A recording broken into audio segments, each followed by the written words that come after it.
അസ്സലാമു അലൈക്കും വറഹ്മത്തുള്ളാഹി. അൽഹംദുലില്ലാ വസ്സലാത്തു വസ്സലാമു അലാ റസൂലില്ലാ വഅലാ ആലിഹി വസഹ്ബിഹി അജ്മഈൻ. അമ്മാ ബഅദ്. പ്രിയപ്പെട്ട സഹോദരങ്ങളെ, സുഹൃത്തുക്കളെ, വിശുദ്ധ റമളാനിലേക്ക് പ്രവേശിക്കാനുള്ള തൗഫീക്ക് നമുക്കെല്ലാവർക്കും ലഭിച്ചിരിക്കുകയാണ്. അൽഹംദുലില്ലാ. റമളാൻ ആകുന്ന വാഹനം ഉരുണ്ടു തുടങ്ങി. എത്രയും പെട്ടെന്ന് നമ്മളതിൽ പ്രവേശിക്കുകയും പൂർണ്ണമായി അതിൻ്റെ നന്മ നേടിയെടുക്കാൻ ശ്രമിക്കുകയും ചെയ്യണമെന്ന് ആദ്യമേ എല്ലാവരെയും ഓർമ്മപ്പെടുത്തുകയാണ്. ഇന്ന് ലോകം ഒരു റേസ് ട്രാക്കിലൂടെ ഓടിക്കൊണ്ടിരിക്കുകയാണ്. അതായത് എല്ലാവരും മറ്റൊരാളെ തോൽപ്പിക്കാനുള്ള നെട്ടോട്ടത്തിലൂടെയാണ് പോകുന്നത്. വിദ്യാർത്ഥികൾ തമ്മിൽ മത്സരം നടക്കുന്നു. അതുപോലെ തന്നെ നമ്മുടെ ജീവിതത്തിൻ്റെ തുറകളിൽ എല്ലാവരും പരസ്പരം പല കാര്യത്തിലും മത്സരിച്ചു കൊണ്ടിരിക്കുകയാണ്. എന്നാൽ റമളാൻ എന്ന് പറയുന്നത് മറ്റൊരാളെ തോൽപ്പിക്കുവാനുള്ള ട്രാക്കല്ല എന്ന് നമ്മൾ മനസ്സിലാക്കണം. മറിച്ച് നമ്മുടെ അലസതയെ തോൽപ്പിക്കുവാനുള്ള ഒരു മാസത്തിൻ്റെ പേരാണ് യഥാർത്ഥത്തിൽ വിശുദ്ധ റമളാൻ എന്ന് പറയുന്നത്. നമുക്ക് നമ്മളോട് തന്നെയാണ് ഈ മാസത്തിൽ മത്സരിക്കാനുള്ളത്, മറ്റൊരാളോടല്ല. റസൂലുള്ളാഹി സ്വല്ലല്ലാഹു അലൈഹി വസല്ലം പറഞ്ഞല്ലോ, അൽ മുജാഹിദു മൻ ജാഹദ നഫ്സഹു ഫി തഅത്തില്ലാ എന്നാണ്. അള്ളാഹുവിനെ അനുസരിക്കുന്ന കാര്യത്തിൽ സ്വന്തം മനസ്സിനോട് പോരാടുന്നവനാണ് യഥാർത്ഥത്തിൽ ജിഹാദ് ചെയ്യുന്നവൻ എന്നാണ്. അപ്പോൾ ആ ഒരു മനസ്സിനോടുള്ള ഒരു പോരാട്ടമാണ് യഥാർത്ഥത്തിൽ നമ്മൾ ഈ റമളാൻ മാസത്തിൽ നമുക്ക് നിർവഹിക്കാനുള്ളത്. അപ്പോൾ നമ്മളോട് തന്നെ മത്സരിക്കണം എന്ന് പറയുമ്പോൾ ഏതൊക്കെ മേഖലകളിൽ മത്സരിക്കണം എന്നുള്ളതാണ്. അതിൽ ഒന്നാമത്തെ കാര്യം എന്ന് പറയുന്നത് നമ്മുടെ ദുശ്ശീലങ്ങളോടാണ് നമ്മൾ പോരാടേണ്ടത്. ദുശ്ശീലങ്ങളോട് ഈ വിശുദ്ധ റമളാനിൽ നമ്മുടെ വിശ്വാസത്തിൽ മായമില്ല എന്ന് നമ്മൾ ഉറപ്പുവരുത്തണം. വിശുദ്ധ റമളാനിൽ മാത്രമല്ല, മൊത്തത്തിൽ. കാരണം എന്താ വെച്ചാൽ റമളാൻ മാസത്തിലെ ഈ നോമ്പും നിസ്കാരവും നമ്മുടെ ദാനധർമ്മങ്ങളൊക്കെ അള്ളാഹ് സ്വീകരിക്കണമെങ്കിൽ എന്ത് വേണം? അള്ളാഹുവിനോട് മാത്രമേ നമ്മൾ പ്രാർത്ഥിക്കാൻ പാടുള്ളൂ. ആ പ്രാർത്ഥനയിൽ എന്തെങ്കിലും ഒരു കളങ്കം വന്നു കഴിഞ്ഞാൽ നമ്മുടെ മുഴുവൻ കർമ്മങ്ങളും പൊളിഞ്ഞു പോകും. അപ്പോൾ ആ കാര്യം നമ്മൾ എന്ത് ചെയ്യണം? പ്രത്യേകമായിട്ട് ശ്രദ്ധിക്കണം. അതേപോലെ തന്നെ അവിഹിത ബന്ധങ്ങൾ നമുക്കില്ല എന്ന് നമ്മൾ ഉറപ്പുവരുത്തണം. അത് വാട്സപ്പിലാണെങ്കിലും മറ്റ് സാമൂഹ്യ മാധ്യമങ്ങളിൽ പോലും ആണെങ്കിലും ഒരു അന്യപുരുഷനും സ്ത്രീയും പരസ്പരം അവിഹിതമായി ബന്ധപ്പെട്ട് പോകുന്ന, അത് ചാറ്റിംഗ് ആകട്ടെ മറ്റു രീതിയിലാകട്ടെ, അങ്ങനെ ഒരു ബന്ധം കാത്തു സൂക്ഷിച്ചുകൊണ്ട് നമ്മൾ നോമ്പും നമസ്കാരവും കാര്യമായിട്ട് പോവുക എന്നുള്ളത് എന്തല്ല, ശരിയായ രീതിയല്ല. അതേപോലെ തന്നെ ലഹരി സാധനങ്ങൾ എന്തെങ്കിലും ഉപയോഗിക്കുന്നവരുണ്ടെങ്കിൽ അത് പൂർണ്ണമായി ആ ദുശ്ശീലത്തോട് വിട പറയുവാൻ ഈ റമളാനിൽ നമുക്ക് കഴിയണം. അതുപോലെ ആരെങ്കിലും പിണങ്ങി നിൽക്കുന്നവരുണ്ട് എങ്കിൽ ആ പിണക്കങ്ങൾ അവസാനിപ്പിച്ചെങ്കിൽ മാത്രമേ നമുക്ക് റമളാനിൽ നമ്മുടെ കർമ്മങ്ങൾ അള്ളാഹുവിലേക്ക് ഉയരുകയുള്ളൂ എന്ന് മനസ്സിലാക്കണം. അതേപോലെ തന്നെ സോഷ്യൽ മീഡിയയുടെ ഒരു അതിപ്രസരത്തിലാണ് നമ്മളുള്ളത് എങ്കിൽ നമുക്കൊരിക്കലും എന്ത് ചെയ്യാൻ കഴിയില്ല, നന്മയോടുകൂടി മുന്നോട്ട് പോകാനും റമളാനിനെ പ്രയോജനപ്പെടുത്തുവാനും സാധ്യമാകില്ല. സ്വഭാവരംഗത്തും അങ്ങനെ തന്നെയാണ്.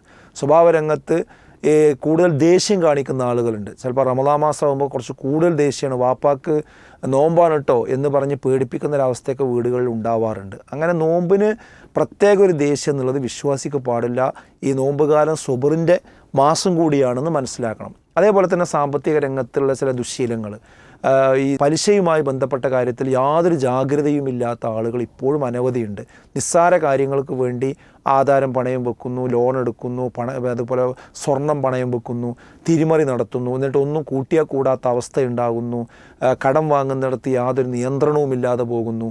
അങ്ങനെ ഒരടുക്കും ചിട്ടയും ഇല്ലാതെ സാമ്പത്തിക രംഗത്ത് പോകുന്ന അവസ്ഥ, ഇതൊന്നും പാടില്ല. അപ്പോൾ ഞാൻ പറയുന്നത്, ഇത്തരം നമ്മുടെ മനസ്സിൽ എഡിറ്റ് ചെയ്യേണ്ട, വ്യക്തി എന്ന നിലക്ക് നമ്മൾ എഡിറ്റ് ചെയ്യേണ്ട കാര്യങ്ങൾ എന്ത് നമ്മൾ ഡയഗ്നോസ് ചെയ്യുക, നമ്മളെ തന്നെ കണ്ടെത്തുക, ഒരു സ്കാനിങ് വിധേയാക്കുക. എന്നിട്ട് ആ സ്കാനിങ് റിപ്പോർട്ട് മുന്നിൽ വെച്ചുകൊണ്ട് അത് ഓരോന്നോരോന്ന് ഡിലീറ്റ് ചെയ്യാനുള്ള മാസമായിട്ടായിരിക്കണം ഈ മാസത്ത് നമ്മൾ കാണേണ്ടത്. അസ്വിയാമു ജുന്നത്തുന്നാണ്.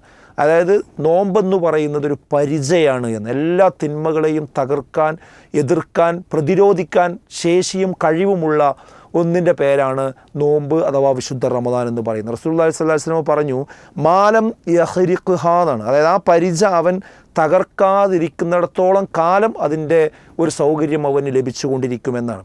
വിള്ളലുള്ള പരിച കൊണ്ട് യുദ്ധങ്ങൾ വിജയിക്കാൻ കഴിയില്ല എന്ന് പറയുന്നത് പോലെ നമ്മുടെ നോമ്പിന് ഈ നിലക്കുള്ള ഒരു ശ്രദ്ധയും സൂക്ഷ്മതയും ഇല്ല എങ്കിൽ നമുക്ക് ഒരിക്കലും തന്നെ റമളാനിൽ ഒരു ഗുണവും നേടിയെടുക്കാൻ കഴിയില്ല. അപ്പോൾ ഒന്നാമത്തെ കാര്യം അതാണ്.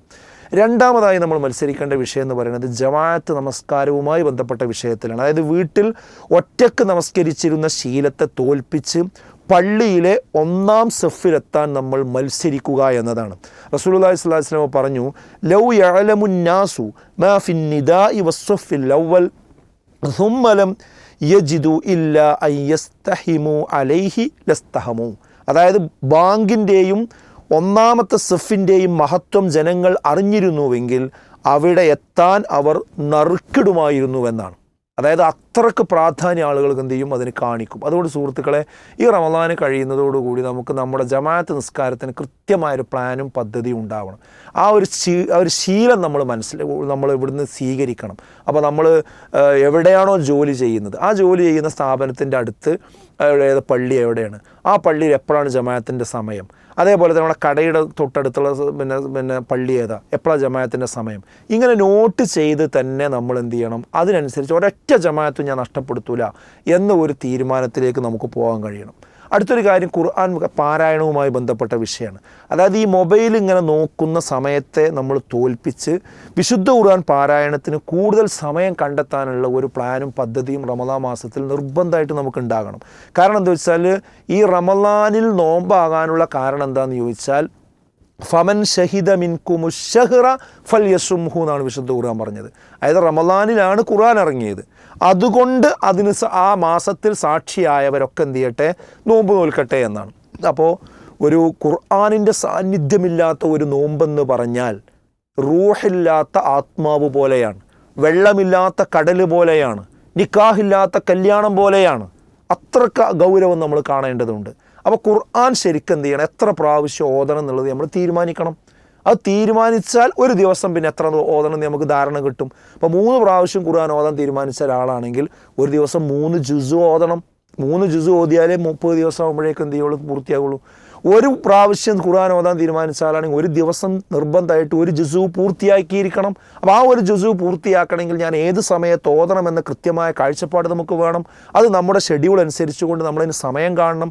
രാത്രി ഉറങ്ങുന്നതിന് മുമ്പ് അത് പൂർത്തിയായി എന്ന് ഉറപ്പുവരുത്തണം. ഇങ്ങനെയുള്ളൊരു പ്ലാനിങ്ങിലേക്ക് നമുക്ക് പോകാൻ കഴിയണം. അതേപോലെ തന്നെ ഹിഫ്ളാക്കിയ അധ്യായങ്ങൾ ഉണ്ടാവും. അതൊരു പക്ഷേ ഇപ്പോൾ നമുക്ക് ഓർമ്മ ഉണ്ടാവില്ല. അതൊക്കെ ഒന്ന് പൊടി തട്ടിയെടുത്ത് ആ ഹിഫ്ള് പുതുക്കാൻ ഈ സന്ദർഭത്തിൽ നമുക്ക് കഴിയണം. അതേപോലെ യാത്ര ചെയ്യുന്ന ആൾക്കാരുണ്ട് വണ്ടിയിലൊക്കെ, വിശുദ്ധ ഖുർആൻ കേൾക്കാൻ പറ്റും. അതൊരു തീരുമാനമായിട്ട് എടുത്താൽ മതി. അങ്ങനെ ഖുർആനുമായി നല്ലൊരു അഭേദ്യമായ ബന്ധം. പിന്നെ 4 മേഖലകളാണ് അതുമായി ബന്ധപ്പെട്ടുള്ളത്. 1 ഖുർആൻ്റെ പാരായണം, 2 അതിൻ്റെ ആഴത്തിലുള്ള പഠനം, 3-മത്തത് ഉൾക്കൊള്ളുക, 4-മത്തത് പ്രബോധനം ചെയ്യുക. ഈ 4 മേഖലയിലും ഖുർആനിനോട് നമ്മൾ കൃത്യമായ ഒരു സമീപനമുണ്ട് എന്ന് നമ്മൾ ഉറപ്പുവരുത്തണം.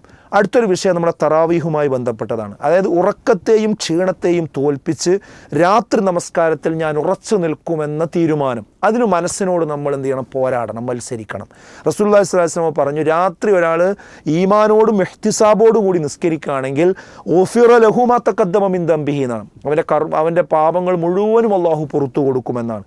അപ്പോൾ ആ തറാവീഹ് നമസ്കാരം പരമാവധി നഷ്ടപ്പെടാതിരിക്കാനുള്ള ജാഗ്രത നമുക്കുണ്ടാകണം. മറ്റൊരു കാര്യം നമ്മുടെ ദാനധർമ്മവുമായി ബന്ധപ്പെട്ട വിഷയമാണ്. അതായത് സമ്പത്ത് കുറയുമോ എന്ന ഭയത്തെ തോൽപ്പിച്ച് ഒരു ഉദാര മനസ്കനായി മാറാൻ നമുക്ക് ഈ റമദാൻ മാസത്തിൽ കഴിയണം. അതായത് റമദാൻ എന്ന് പറയുന്നത് കാന റസൂലുള്ളാഹി സ്വല്ലല്ലാഹു അലൈഹി വസല്ലം അജ്വദൻ നാസി, ജനങ്ങളുടെ കൂട്ടത്തിൽ ഏറ്റവും ഉദാരനായിരുന്നു റസൂലുള്ളാഹി എന്നാണ്. വകാന അജ്വദമായ യകൂനു ഫി റമദാൻ, റമദാനിലാകട്ടെ കൂടുതൽ ഉദാരമായ ഒരു അവസ്ഥയിലേക്ക് റസൂലുള്ളാഹി സാമ്പത്തിക വിഷയത്തിൽ വരുമായിരുന്നു. മറ്റൊരിക്കൽ പറഞ്ഞത്, കാറ്റടിക്കുന്ന വേഗതയിലാണ് പ്രവാചകൻ സല്ലല്ലാഹു അലൈഹി വസല്ലമ റമദാനിൽ ദാനം ചെയ്തിരുന്നത് എന്നാണ്. ഒരു കോടീശ്വരനൊന്നുമല്ല റസൂലുള്ളാഹി, വളരെ പ്രയാസം ജീവിതത്തിൽ അനുഭവിച്ച ഒരു മഹാനാണ്. നമുക്കറിയാം, വിശപ്പ് കൊണ്ട് ഒരു മാസം വരെ അടുപ്പിൽ തീ പുകയാത്ത സാഹചര്യം റസൂലുള്ളാഹിക്ക് ഉണ്ടായിട്ടുണ്ട്. ഖന്തക്കിൻ്റെ യുദ്ധത്തിൻ്റെ വേളയിൽ വയറ്റത്ത് കല്ല് കെട്ടിവെക്കേണ്ടുന്ന സാഹചര്യം ഉണ്ടായിട്ടുണ്ട്. കാഷ്ടിക്കുന്ന സമയത്തെന്തോ കറുത്ത ആടുകൾ കാഷ്ടിക്കുന്നത് പോലെ കാഷ്ടിക്കേണ്ട സാഹചര്യം പ്രവാചകനും സഹാബത്തിനും ഉണ്ടായിട്ടുണ്ട്. അങ്ങനെയുള്ള പ്രവാചകൻ സല്ലല്ലാഹു അലൈഹി വസല്ലമയാണ് എന്ത് ചെയ്യുന്നത്, പരമാവധി ദാനം ചെയ്ത്. അപ്പോൾ നമ്മളൊക്കെ എത്ര ചെയ്യണം? അപ്പോൾ റമദാനിൽ നമ്മളൊരു തീരുമാനം എടുക്കുക, ഒരു ബഡ്ജറ്റ് നമ്മൾ പാസ്സാക്കുക. ഈ റമദാനിൽ ഇത്ര കാശ് ഞാൻ ഇതൊക്കെ ചെയ്യും. അത് നമ്മൾ പാസ്സാക്കിയ സാധാരണ ഗവൺമെൻറ്റൊക്കെ ഫണ്ട് പാസ്സാക്കുമല്ലോ, അത് പിന്നെ മാർച്ച് മാസത്തോടു കൂടി അത് ഉപയോഗിച്ചിട്ടില്ലെങ്കിൽ ലാപ്സായി പോകും. അതേപോലെ റമദാനിൽ നമ്മൾ പാസ്സാക്കിയ ഫണ്ട് റമദാനിൽ തന്നെ വിനിയോഗിക്കുക. അഥവാ സ്ഥാപനങ്ങൾ, ഇഷ്ടം പോലെ നമുക്ക് സ്ഥാപനങ്ങളുണ്ട്. അതേപോലെ തന്നെ നമ്മുടെ ദഅവാ പ്രവർത്തനങ്ങൾക്കുള്ള സാമ്പത്തിക സഹായങ്ങൾ, അതുപോലെ അനുബന്ധമായിട്ടുള്ള ഒരുപാട് ആളുകൾക്കുള്ള ആവശ്യങ്ങൾ, അവരുടെ രോഗവുമായി ബന്ധപ്പെട്ട പ്രശ്നങ്ങൾ, വീടുമായി ബന്ധപ്പെട്ട പ്രശ്നങ്ങൾ, അങ്ങനെ ആളുകളെ സഹായിക്കാൻ പറ്റുന്ന മാക്സിമം സന്ദർഭം. അതിൽ ഏറ്റവും പ്രധാനമാണ് സക്കാത്തിൻ്റെ കാര്യം. അതായത് സക്കാത്ത് നിർബന്ധമായ ദാനമാണ്. അത് കൊടുക്കുക എന്നുള്ളത് മറ്റു സമ്പത്തൊക്കെ ശുദ്ധീകരിക്കാൻ വളരെ പ്രധാനമാണ്. അതിൻ്റെ 2.5% കൊടുത്തെങ്കിൽ മാത്രമേ വേറെ നമ്മളെ ബാക്കി സമ്പത്ത് ശുദ്ധീകരിക്കപ്പെടുന്നുള്ളൂ. അപ്പോഴേ നമ്മളെ കുട്ടികൾ തിന്നുന്നത് ഹലാലായി മാറുന്നുള്ളൂ എന്ന ഒരു ഓർമ്മ നമുക്കുണ്ടാവേണ്ടതുണ്ട്. അതേപോലെ തന്നെ വിജ്ഞാന സമ്പാദനവുമായി ബന്ധപ്പെട്ട് റമദാനിൽ നമ്മൾ ശ്രദ്ധിക്കേണ്ടത്, അലസമായി വീട്ടിലിരിക്കുന്നതിനേക്കാൾ വിജ്ഞാന സദസ്സുകളിൽ പങ്കെടുത്ത് അറിവ് വർദ്ധിപ്പിക്കുവാൻ നമ്മൾ മത്സരിക്കുക എന്നത് വളരെ പ്രധാനപ്പെട്ട ഒരു കാര്യമാണ്. ആ കാര്യം നമ്മൾ പ്രത്യേകം ശ്രദ്ധിക്കേണ്ടതുണ്ട്.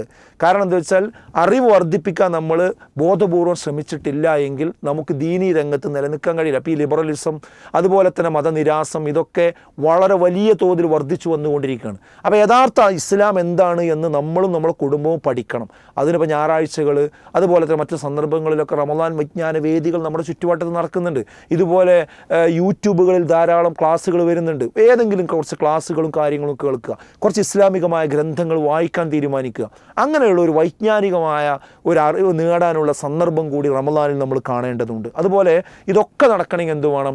ഭക്ഷണത്തെ നമ്മൾ കൺട്രോൾ ചെയ്യണം. കൃത്യമായി ഇഫ്താർ വിരുന്നുകളിൽ വയറ് നിറക്കാൻ വെമ്പുന്ന ആഗ്രഹത്തെ തോൽപ്പിച്ച് മിതത്വം പാലിക്കാൻ നമുക്ക് എന്ത് ചെയ്യണം? ശരിക്ക് സാധിക്കേണ്ടതുണ്ട്. എങ്കിൽ മാത്രമേ ബാക്കി എല്ലാ കാര്യങ്ങളും പൂർത്തീകരിക്കാൻ നമുക്ക് കഴിയുള്ളൂ. പറഞ്ഞതിൻ്റെ ചുരുക്കം എന്ന് പറയുന്നത്, ഒന്ന് ജമാഅത്ത് നിസ്കാരമാണ്. അതായത് നമ്മുടെ വീട്ടിലെ ഒറ്റപ്പെട്ട നിസ്കാര ശീലത്തെ തോൽപ്പിച്ച് പള്ളിയിലെ ഒന്നാമത്തെ സ്വഫിലെത്താൻ നമുക്ക് നമ്മളോട് തന്നെ മത്സരിക്കാൻ കഴിയണം. അതാണ് ഒന്നാമത്തെ കാര്യം. മറ്റൊന്ന്, സോഷ്യൽ മീഡിയയിലെ അനാവശ്യ കാഴ്ചകളെ തോൽപ്പിച്ച് വിശുദ്ധ ഖുർആൻ വചനങ്ങളുമായി സമയം ചെലവഴിക്കാൻ നമുക്ക് എന്ത് ചെയ്യണം? നമ്മുടെ മനസ്സിനോട് മത്സരിക്കാൻ നമുക്ക് കഴിയണം. അതേപോലെ തന്നെ പകൽ പണിയെടുത്ത് തളർന്ന എൻ്റെ ശരീരത്തെ അതിൻ്റെ ആ അലസതയെ തോൽപ്പിച്ച് അള്ളാഹുവിന് മുന്നിൽ ദീർഘനേരം നിന്ന് നമസ്കരിക്കുവാനുള്ള ഒരു മാനസികാവസ്ഥ ഉണ്ടാക്കാൻ നമ്മളോട് തന്നെ മത്സരിക്കണം.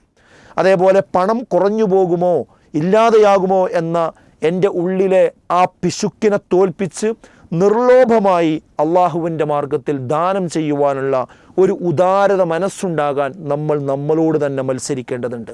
അതേപോലെ ഫോണിലെ ഓരോ സന്ദർഭത്തിൽ വരുന്ന നോട്ടിഫിക്കേഷനുകൾക്ക് പിന്നാലെ പായുന്ന എൻ്റെ ഈ വിരലുകൾ തസ്ബീഹ് ചൊല്ലുന്ന, ദിക്റുകൾ ചൊല്ലുന്ന, അതിനുപയോഗിക്കുന്ന ഒരവസ്ഥയിലേക്ക് നമ്മളെ വിരലുകളെ തിരിച്ചു കൊണ്ടുവരാൻ ഈ വിശുദ്ധ റമദാനിൽ നമുക്ക് കഴിയേണ്ടതുണ്ട്. അറിവില്ലായ്മയുടെ ഇരുട്ടിനെ തോൽപ്പിച്ച് ഖുർആനിൻ്റെയും ഹദീസിൻ്റെയും വിജ്ഞാന സദസ്സുകളിൽ ഇരിക്കുവാൻ നമ്മൾ പരസ്പരം മത്സരിച്ചു കൊണ്ടേയിരിക്കണം. അതേപോലെ തന്നെ നമ്മുടെ സുഖനിദ്രയെ തോൽപ്പിച്ച് പാതിരാത്രിയിൽ പടച്ചവനോട് സങ്കടങ്ങൾ പറയാൻ പറ്റുന്ന രീതിയിലേക്ക് നമ്മുടെ ജീവിതത്തെ നമ്മൾ വിശുദ്ധ റമദാനിൽ നമ്മൾ കൊണ്ടുവരാൻ സാധിക്കേണ്ടതുണ്ട്. ഇനിയും റമദാൻ വരുമല്ലോ എന്ന ഒരു അശ്രദ്ധയുണ്ടല്ലോ, ആ അശ്രദ്ധയെ തോൽപ്പിച്ച് ഇത് എൻ്റെ അവസാനത്തെ റമദാനാണ് എന്ന ഒരു ബോധത്തോടുകൂടി ആരാധനകൾ നിർവഹിക്കുവാൻ വേണ്ടി നമ്മളോട് തന്നെ എന്ത് ചെയ്യണം? മത്സരിക്കണം. അതിന് ഞാൻ ആകത്തുക പറയുന്നത്, നമ്മുടെ കയ്യിൽ ഇപ്പോൾ ഒരു സാധനം ഉണ്ടെങ്കിൽ ആ സാധനം താഴെ വെച്ച ശേഷമേ വേറൊരു സാധനം കയ്യിലെടുക്കാൻ കഴിയുള്ളൂ. ഇപ്പം നമ്മുടെ കയ്യിൽ സോഷ്യൽ മീഡിയ എന്ന് പറയുന്ന അതിൻ്റെ വിവിധ ഗാഡ്ജറ്റുകളാണ്. മൊബൈൽ ഫോണായിരിക്കാം, അതുപോലെ തന്നെ ഇൻ്റർനെറ്റിൻ്റെ മറ്റു സൗകര്യങ്ങളായിരിക്കാം, ലാപ്ടോപ്പായിരിക്കാം, കമ്പ്യൂട്ടറായിരിക്കാം. അതൊന്ന് താഴെ വെച്ച് ഈ വിശുദ്ധ ഖുർആൻ കയ്യിലെടുക്കാൻ കഴിയുന്നവർക്ക് മാത്രമാണ് ഈ വിശുദ്ധ റമദാനിനെ പ്രയോജനപ്പെടുത്താൻ സാധ്യമാവുകയുള്ളൂ എന്ന് നമ്മൾ ഓരോരുത്തരും ഉറപ്പിക്കേണ്ടതുണ്ട്. ഈ സോഷ്യൽ മീഡിയ നമുക്ക് വേണ്ടി, നമ്മുടെ ആവശ്യത്തിന് വേണ്ടി നമ്മൾ ഉപയോഗിക്കുകയാണ് വേണ്ടത്. അല്ലാതെ സോഷ്യൽ മീഡിയ നമ്മളെ നിയന്ത്രിക്കല്ല വേണ്ടത്. ഇടയ്ക്കിടയ്ക്ക് ഇങ്ങനെ പാല് തിളച്ചിട്ടുണ്ടോ നോക്കണ പോലെ അതിങ്ങനെ എടുത്ത് നോക്കുക, എന്നിട്ട് അതിലെന്താണ് നോട്ടിഫിക്കേഷൻ വന്നത് നോക്കുക, അതിങ്ങനെ റീൽസ് ഇങ്ങനെ തട്ടി നോക്കുക, അതിൽ വരുന്നോ കണ്ടു നോക്കുക. എത്ര സമയമാണ് ആളുകൾക്ക് പോയിക്കൊണ്ടിരിക്കുന്നത്. അപ്പോൾ ഈ ഫോണാണ് നമ്മളെ നിയന്ത്രിക്കുന്നത്. ആ അവസ്ഥ ഒരിക്കലും ഉണ്ടാകാൻ പാടില്ല. നമ്മുടെ ആവശ്യത്തിന് നമ്മൾ ഫോണിനെ ഉപയോഗിക്കുക. ഒരാവശ്യം ഉണ്ടെങ്കിൽ ഫോൺ എടുക്കുക, ആ ഭാഗം മാത്രം നോക്കുക, ആ വിഷയം മാത്രം നോക്കുക, അവിടെ വെക്കുക. നമ്മുടെ ആവശ്യങ്ങൾക്ക് വാട്സപ്പ് എടുക്കുക, അത് ചെക്ക് ചെയ്യുക. നമ്മുടെ ആവശ്യങ്ങൾക്ക് ഫേസ്ബുക്ക് എടുക്കുക, നമ്മുടെ ആവശ്യങ്ങൾക്ക് മറ്റ് സംവിധാനങ്ങൾ എടുക്കുക. അല്ലാതെ നമ്മൾ ഒരിക്കലും തന്നെ നമ്മുടെ മുഴുവൻ സമയവും ഈ ഫോണിൽ വരുന്നതിനനുസരിച്ച് ഓരോരുത്തരിടുന്ന പോസ്റ്റിനനുസരിച്ച് അതിൻ്റെ കമൻറ്റിനനുസരിച്ച് പോകേണ്ടവരല്ല നമ്മൾ വിശ്വാസികൾ. അത് ഈ റമദാനിൽ ശക്തമായ കടിഞ്ഞാൺ ആ സോഷ്യൽ മീഡിയയ്ക്ക് ഇടാൻ കഴിഞ്ഞവർക്ക് ഖുർആൻ പാരായണം ചെയ്യാൻ കഴിയൂ, രാത്രി നിസ്കരിക്കാൻ കഴിയൂ, ദിക്റുകൾ ചെല്ലാൻ കഴിയൂ, ഖുർആനിനെ നെഞ്ചിലേറ്റാൻ കഴിയൂ, വിശുദ്ധ റമദാനിനോട് നീതി പുലർത്താൻ കഴിയുകയുള്ളൂ. അങ്ങനെ നീതി പുലർത്തി മുന്നോട്ട് പോകുന്ന യഥാർത്ഥ മുത്തക്കികളിൽ മുഅ്മിനുകളിൽ അള്ളാഹു നമ്മേവരെയും ഉൾപ്പെടുത്തി അനുഗ്രഹിക്കുമാറാകട്ടെ. അസ്സലാമു അലൈക്കും വറഹ്മത്തുള്ളാഹി വബറകാതുഹു.